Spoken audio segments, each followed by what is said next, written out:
जो मैं समझाऊंगा 1 सेकंड में आपको बात समझ आ जाएगी, ऐसा भी जरूरी नहीं है। बहुतों को चीज पकड़ में आएगी, बहुतों को नहीं आएगी। पहला ये कि बैच की ड्यूरेशन 4 से 5 महीने रहती है, लेकिन कुछ बच्चे ऐसे होते हैं कि 1 महीने बाद, 1.5 महीने बाद, 2 महीने बाद उनकी हालत ढीली हो जाती है, उनमें पेशेंस नहीं रहता।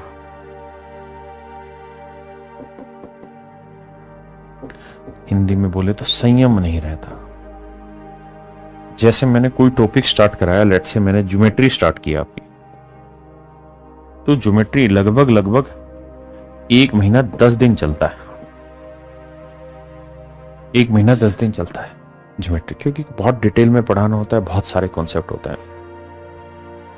तो बच्चों की क्या आदत होती है कि 4, 5, 6 दिन, 10 दिन पढ़ लेंगे, 10 दिन के बाद फिर कमेंट करना शुरू करते हैं, सर ये टॉपिक कब खत्म होगा, सर ये कब खत्म होगा, सर मन नहीं लग रहा, कब खत्म होगा। और धीरे धीरे ऐसी हालत होती है बच्चों की, एक सर्टेन टाइम के बाद वो फिर कोचिंग छोड़ ही देते हैं। तो सबसे बड़ा कारण है पेशेंस का, संयम का। कामयाबी के लिए 3 चीजें आपके अंदर बहुत जरूरी हैं। स्टूडेंटशिप,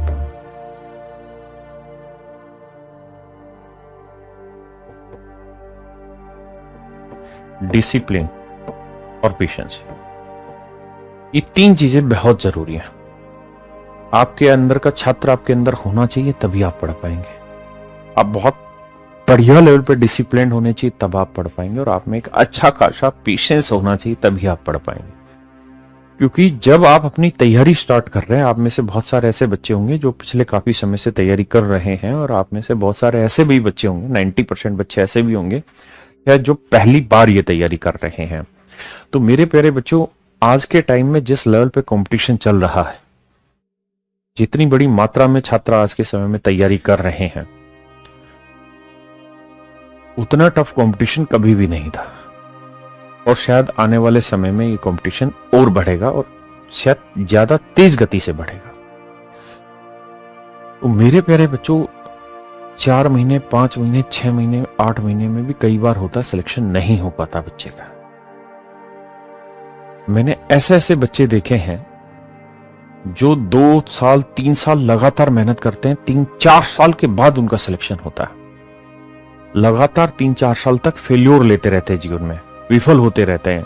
ये भी टेस्ट दिया, इसमें फेल, ये भी एग्जाम दिया, इसमें फेल, ये भी फेल, ये भी फेल, ये भी फेल, और 3-4-5 साल के बाद जाके उनका सिलेक्शन होता है। तो मेरे भाइयों, इस बात से अर्थ आप ये निकालिए कि आपको अपनी मेहनत को कंटिन्यू करना होगा। देखिए, तैयारी अब ऐसी चीज नहीं है कि आप 2-3 महीने सीरियसली तैयारी करें और फिर छोड़ के चले जाएं, या फिर उतनी सीरियसनेस से आप काम ना करें, या थोड़े टाइम के बाद आपके मन में ऐसा आए कि सर कुछ और साइड बाय साइड अपनी नौकरी पकड़ लेते हैं, कोई काम धंधा शुरू कर लेते हैं, कोई और विकल्प देख लेते हैं। तैयारी ये चीज है ही नहीं। तैयारी 99% डेडिकेशन नहीं मांगती, तैयारी 100% डेडिकेशन मांगती है आपसे, और आपको डेडिकेशन देना होगा। मुझे जहां तक लगता है कि अगर बच्चा 6 से 8 महीने पूरी तरह डेडिकेट होके, पूरी डेडिकेशन के साथ तैयारी कर ले, तो मुझे ऐसा लगता है कि उसकी सफलता सुनिश्चित हो सकती है। अगर वो 6 से 8 महीने तसल्ली बख्श तैयारी कर ले, किसी तरीके की कोई छुट्टी ना करे, कुछ ना करे। मैं एक इंटरव्यू सुन रहा था, एक फिल्म स्टार है जॉन अब्राहम, उसका इंटरव्यू सुन रहा था। उसको छोड़ो, जॉन अब्राहम तो चलो बुद्धू सिंह है। मैं लता मंगेशकर का एक बार इंटरव्यू सुन रहा था, और आशा भोसले भी जीवित थी उस इंटरव्यू में। तो उन्होंने कहा कि मैंने करीबन 28 या 30 साल से आज तक आइसक्रीम नहीं खाई।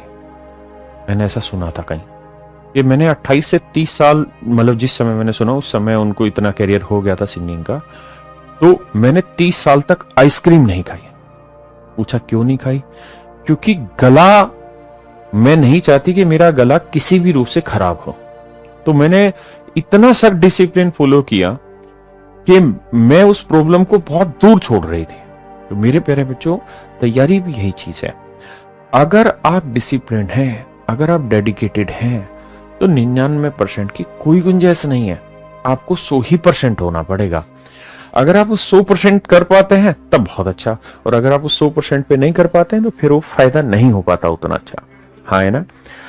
अगर आप डेडिकेटेड है कि मुझे सिलेक्शन चाहिए, तो आज अपनी कॉपी पे जहां आप पढ़ रहे हैं बैठ के, उस कॉपी पे अपनी दीवार पे लिख लीजिए आज से 8 महीने बाद की तारीख, और ये मेंशन कर दीजिए कि मेरे लिए ये 8 महीने पूरे डेडिकेटेड हैं। इस 8 महीने में ना मैं कोई फालतू समय खराब करूंगा, ना मैं किसी शादी ब्याह में फालतू समय खराब करूंगा। जो बहुत जरूरी है मैं वहां जाऊंगा, जो बहुत जरूरी समय मुझे देना है वहां उतना मैं समय दूंगा, ताकि मेरा सामाजिक जीवन भी ठीक ठाक बीते। ऐसा ना हो कि मैं पढ़ाई के चक्कर में इतना दीवाना हो जाऊं कि मैंने सब कुछ बर्बाद कर दिया।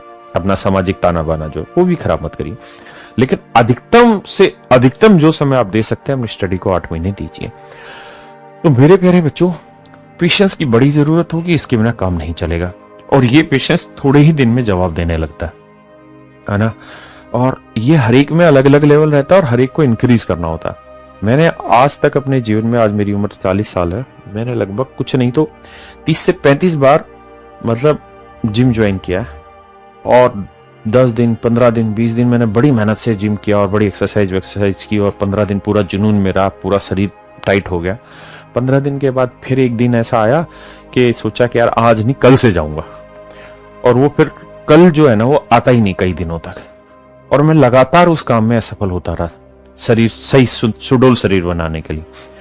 तो जीवन में हर एक काम में पूरी तरह डेडिकेशन चाहिए। अगर पूरा डेडिकेशन है तो ही वो काम हो सकता है, नहीं तो वो काम नहीं हो सकता। हाँ है ना। मेरी बात समझ रहे हैं आप? मेरी बात समझे कि नहीं समझे? आइए जी गजेंद्र जी, तो पेशेंस आप में बड़ा होना जरूरी है, और इसको कैसे बनाए रखा जाए इसके कुछ छोटे छोटे तरीके हैं। आप 1 महीने लगभग कोचिंग रखिए, 1 महीने तक मुझे लगता है कि आप इतना पेशेंस आप में स्वाभाविक रूप से हो। दूसरा है मेरे प्यारे बच्चों, एक स्टेज के बाद बच्चे में एक डिप्रेशन की स्टेज आती है। आप डिप्रेशन कह लीजिए या ओवर थिंकिंग की स्टेज आती है। ओवर थिंकिंग होनी स्टार्ट होती है, और ये प्रोसेस लगभग 3-4 महीने की तैयारी के बाद होता है। जब बच्चे को लगता है कि यार हाथ में कुछ आ नहीं रहा है, जो हम मॉक टेस्ट वगैरह दे रहे हैं या जो हम प्रैक्टिस कर रहे हैं उसमें उतना अच्छा कॉन्फिडेंस बिल्डअप होता नहीं है, वो फिर उस समय बड़ा परेशान होता है। तो मेरे बच्चों, इसका बचाव का क्या उपाय है, इस पे भी हम चर्चा करने वाले हैं। पहला उपाय मैं बताता हूं। जितने भी एग्जाम हैं, जितने भी एग्जाम के फॉर्म निकलते हैं, चाहे वो चपड़ासी हो और चाहे वो आपका सीजीएल हो, या और आपकी जो मनपसंद पोस्ट है जहां आप सक्षम उस पोस्ट को भरने के लिए, उन सारे पोस्टों के एग्जाम को फिल करिए।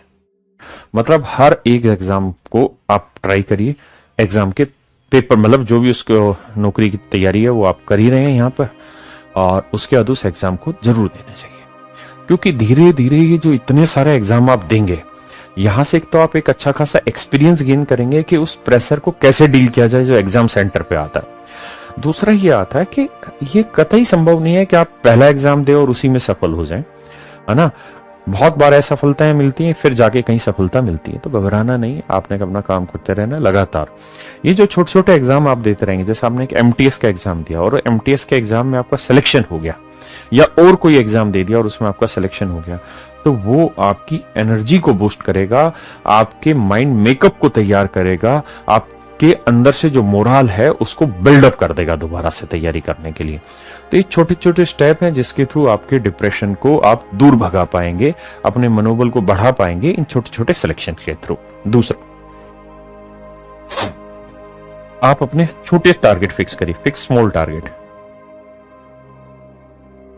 छोटे टारगेट फिक्स करिए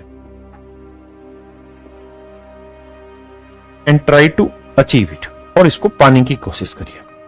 छोटे टारगेट बनाए, कोशिश करनी है उस टारगेट को फिर अचीव भी किया जाए। जैसे मान लीजिए मैंने टारगेट बनाया कि सर ने जो ये चैप्टर कराया मुझे फलाना फलाना करके, मुझे कोशिश करनी कि अगले 10 दिन में इस चैप्टर को मुझे 2 बार रिवाइज करना, कॉपी पे लिख लेना है, आए ना। और अगर कोई यार दोस्त है तो उसको बता भी देना हवाबाजी में कि बेटा इस चैप्टर से ना 10 दिन बाद कोई भी क्वेश्चन पूछ लियो, जा मैं बता दूंगा। क्योंकि जब आप उसके सामने कई बार हवाबाजी में फोल देते हो ना, फिर वो मजबूरी भी हो जाता है पढ़ना कि यार अब इसको मैंने हवाबाजी कर दी और ये कुछ भी सवाल मुझसे पूछेगा, तो मुझे इस चैप्टर को बढ़िया से तैयार करना है। तो मतलब 10 दिन का टारगेट लिया और 10 दिन में मैंने उस चैप्टर को बहुत बढ़िया से 2-3 बार रिवाइज भी कर दिया। मतलब टारगेट बनाइए, छोटे बनाइए और फिर उसे अचीव करिए। जैसे अचीव कर लिया उस टारगेट को एंजॉय भी करिए, फिर एक नया टारगेट बनाइए, फिर एंजॉय करिए, आगे बढ़िए। तो इस प्रोसेस को कंटिन्यू करते रहिएगा। तीसरी चीज, डेली का डेली क्लास वर्क जो है वो डेली कंप्लीट करने की कोशिश करिए, डेली वाइज। मतलब रोज का काम आपने रोज खत्म करना है, चाहे कुछ हो जाए। अगर आज मैंने क्लास में कुछ पढ़ाया है, मान लीजिए 1.25 घंटे की क्लास में पढ़ाया, तो आप 20 मिनट भी अगर उस चीज के ऊपर प्रॉपर टाइम दे देंगे तो शायद बहुत अच्छे से कवर हो जाएंगे। और कुछ टॉपिक ऐसे रहते हैं, कुछ क्लासें ऐसी रहती है जिसमें समय ज्यादा देना होता है, तो आपने कोशिश करनी है कि जो पढ़ाया है सर ने, उस काम को उस दिन मैंने खत्म करना ही करना है। तो डेली का काम डेली करना है। तीसरी चीज,